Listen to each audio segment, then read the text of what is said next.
Adopting modern and future-proof digital data approaches are critical to supporting the Environment Agency and the wider government strategic outcomes.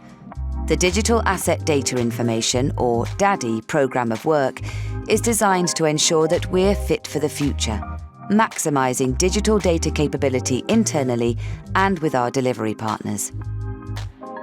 DADI sits within the Flood and Coastal Risk Management portfolio, specifically within asset management.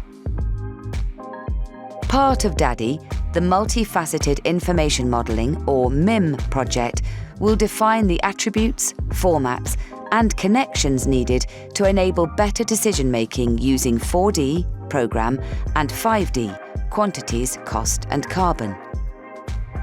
MIM supports our vision of modernising asset management and the following key outcomes: increased resilience, greater efficiency, enhanced skills, greater transparency, and better quality data and information for future use.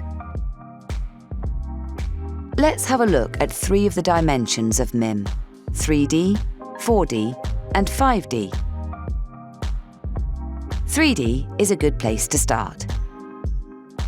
It's currently used across a broad range of asset management activities, from feasibility, will it fit, to checking the aesthetics of assets within their local environment. 3D models are all about geometry.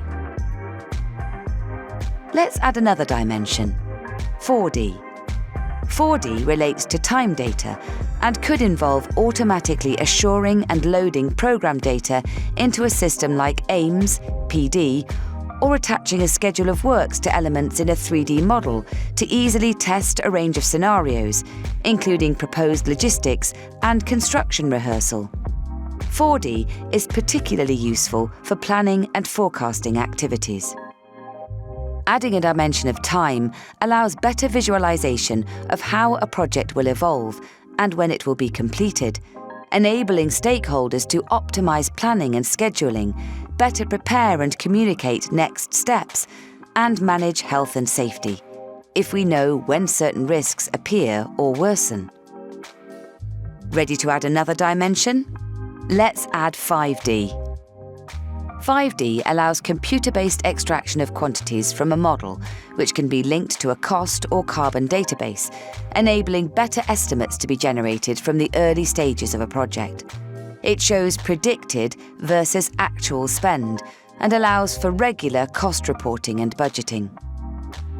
5D also allows us to review and therefore minimise our carbon impact at the earliest opportunity, and is hugely beneficial when it comes to effective optioneering, allowing us to see the cost and carbon impact of different proposals. Using the MIM scoping tool, users will go through a process and will be directed to the most appropriate visualization solution for their use case. The tool helps scope the required outputs from the supply chain and signpost supporting resources, like the MIM playbook. Using DRV, a capability that enables us to automatically assure data against business rules and transfer that data to be stored for use within the organisation, 4D and 5D data is automatically verified as it's received. MIM is a more dynamic approach. It ensures that there's more certainty on delivery with improved cost, programme and sustainability estimations. By having a structured dataset for time, quantities, cost and carbon for each project, the data captured and aggregated will facilitate better decision-making, greater forward planning and better outcomes relating to our organisational targets.